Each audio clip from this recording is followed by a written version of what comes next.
આવી ભૂલ કરી તો આપણા પર પણ ભડકી શકે છે અમેરિકા. કેન્દ્ર સરકારની નિકાસકારોને ચેતવણી.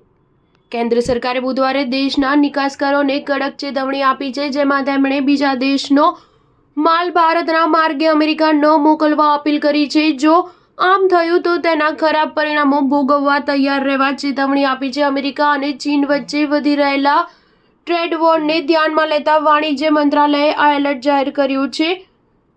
તેમણે અમેરિકા સાથે ચાલી રહેલા વેપાર મંત્રણાઓને સુરક્ષિત રાખવા તેમજ સંભવિત જવાબી કાર્યવાહીથી બચવા માટે આ એલર્ટ આપ્યું હોવાનું જણાવાયું છે. વાણિજ્ય મંત્રી પિયુષ ગોયલના નેતૃત્વ હેઠળ નિકાસકારો સાથે યોજાયેલી બેઠકમાં સરકારે વિશ્વાસ અપાવ્યો હતો કે વિદેશી માલનું ડમ્પિંગ રોકવા માટે આયાત પર ખાસ દેખરેખ રાખવી પડશે.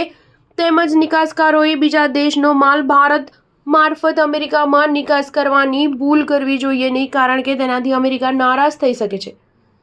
ભારત અને અમેરિકા વેપાર કરાર પર અસર થઈ શકે છે. આ એલર્ટ એવા સમયે આવ્યું છે કે જ્યારે અમેરિકાએ ચીનમાંથી આયાત થતી પ્રોડક્ટ પર કુલ 125% ટેરિફ લાદવાની જાહેરાત કરી હતી, જેથી ચીન નિકાસ માટે વૈકલ્પિક માર્કેટની શોધમાં છે. મીડિયા રિપોર્ટ અનુસાર બેઠકમાં વાણિજ્ય મંત્રી ગોયલે નિકાસકારોને ડરવાના બદલે તકો પર ધ્યાન આપવા કહ્યું છે. તેમણે કહ્યું કે ભારત અને અમેરિકા વચ્ચે પ્રસ્તાવિત દ્વિપક્ષીય વેપાર કરાર અંગે યોગ્ય સંતુલન બની રહ્યું છે. આ કરાર બંને દેશો વચ્ચે વેપાર સંબંધ $191 અબજથી વધારી $500 અબજ કરવાનો લક્ષ્યાંક છે, જેનો પ્રથમ તબક્કો સપ્ટેમ્બર-ઓક્ટોબર સુધી પૂર્ણ થશે. નિકાસકારો દ્વારા માર્જિનમાં ઘટાડો અને વૈશ્વિક અસ્થિરતા મુદ્દે ચિંતા વ્યક્ત કરવામાં આવી હતી, જેને ધ્યાનમાં લેતા સરકાર સોફ્ટ લોનના વિકલ્પો પર વિચારણા કરી હોવાનું જણાવ્યું છે. યુરોપિયન સંઘ, યુકે અને અમેરિકા જેવા દેશોમાંથી થતી આયાત પર ગુણવત્તા નિયંત્રણ